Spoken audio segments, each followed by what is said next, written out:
There was once a man, and his name is not important to the story. But what is important to the story is that he was a man who asked too many questions. And the man who asked too many questions came from somewhere, but where he came from is not important to the story. What is important to the story is where he was on his way to. And where he was on his way to was a city, in which the entrance was guarded by a place of 3 doors. And the location of this city is not important to the story. And the name of this city is not important to the story. But what is important to the story is that it was a place guarded by 3 doors.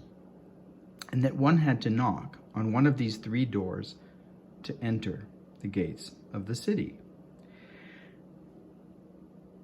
And the doors were of 3 colors. The door on the left was yellow, and the central door red. The door on the right, blue. And the man who asked too many questions approached the 3 doors and knocked on the yellow door. When he was greeted by someone answering and opening the door, he asked immediately, "Why are there 3 doors guarding the gates? And why are they colored yellow, red, and blue? Why is the yellow door on the left, the red door, the central door? Why is it in the center? And why is the blue door on the right, the last door?"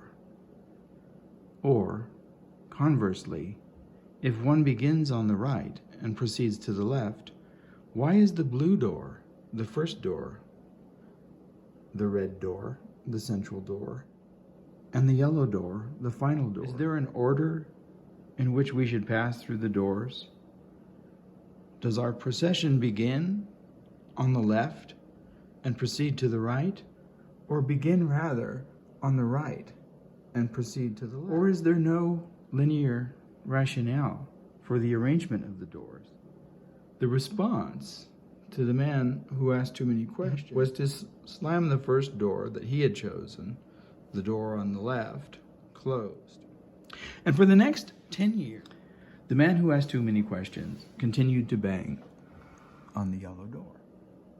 And at the end of the 10th year, he was approached by another man who questioned the man who asked too many questions and addressed him as follows: "Every day that I've come to the city, I've seen you banging on the door and insisting that no one would let you in.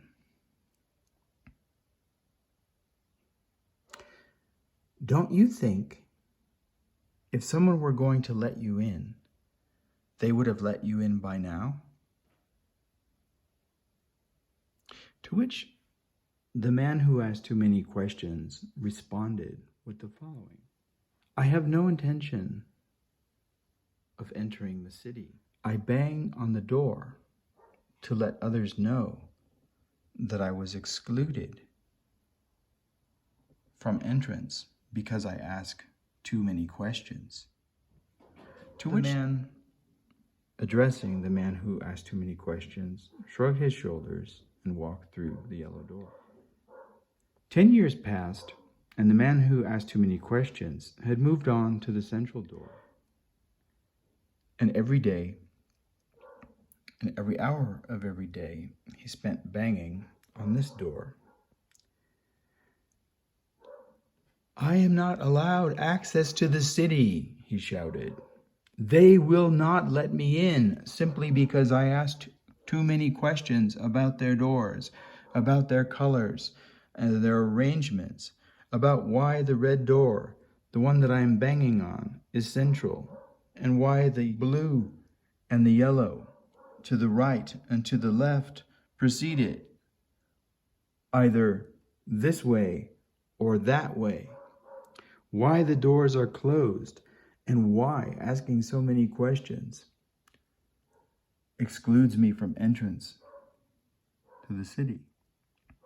At the end of the period of 10 years in which the man who asked too many questions had been banging on the red door, he was addressed once again by the same man who had entered the yellow door 10 years ago. And this time, the man who had addressed the man who asked too many questions asked a different question. It's been 10 years since I first saw you banging on these doors, and you informed me that you had no intention of ever entering the city. Don't you think, after 10 years, that you've taken your revenge? And isn't it enough? To which the man banging on the red door, who asked too many questions, responded, I have no intention taking revenge on the individuals who barred me from the city. My intention is simply that individuals who hear and see me banging on the door and claiming this right to enter the city, even though I have asked too many questions, will understand why I have been excluded from the city and why I asked these questions. To which the man who had formerly addressed the man who asked too many questions shrugged his shoulders and walked through the red door. 10 years passed, and the man who asked too many questions turned to the blue door. And for 10 years, he had been banging on this blue door and shouting out, I have been denied access to the city for asking too many questions. I asked too many questions about the yellow door, about the red door, and now about the blue door, about why I have been excluded for asking questions about the direction in which one enters, the significance of the colors, and why they are closed. That same man who had asked, the man who asked too many questions, why he was banging on the yellow door, and why he had not desisted from banging on the red door after 10 years, again addressed the man who asked too many questions, and this time asked him this. You have been banging on that blue door for 10 years. Don't you think that if someone in the city were going to attend to your questions and concern themselves with the fact that you had been denied access to the 3 doors, that they would have done so by now? To which the man who asked too many questions laughed and responded with the following. You have been coming here for 27 years, and for 27 years you have entered the gates of the city. Don't you see that for 27 years those guardians of the gate who denied me access have allowed you in precisely because I have spent the last 30 years outside the walls of this gate asking such questions?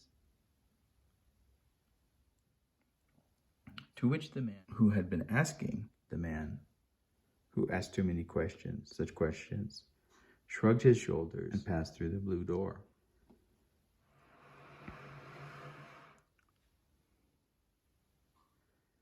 And for the next 10 years, the man who asked too many questions stood outside the 3 gates of the city, but rather than banging on the doors, stood in silence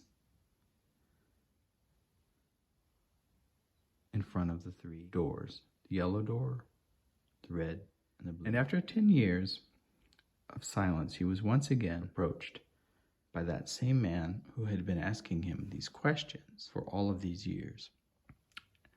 And the question that the man asked this time, after 10 years of the man's silence, how is it that the man who asked too many questions is now the man who stands in silence? And how how is it that the man who stands in silence has become a testimony to my ability to enter the gates of the city? He said this in a way that betrayed a kind of sarcasm and scoffed a bit at the man who had once asked too many questions and now sat before the closed gates of the city in meditative silence. And the man who asked too many questions broke his silence and responded to the man.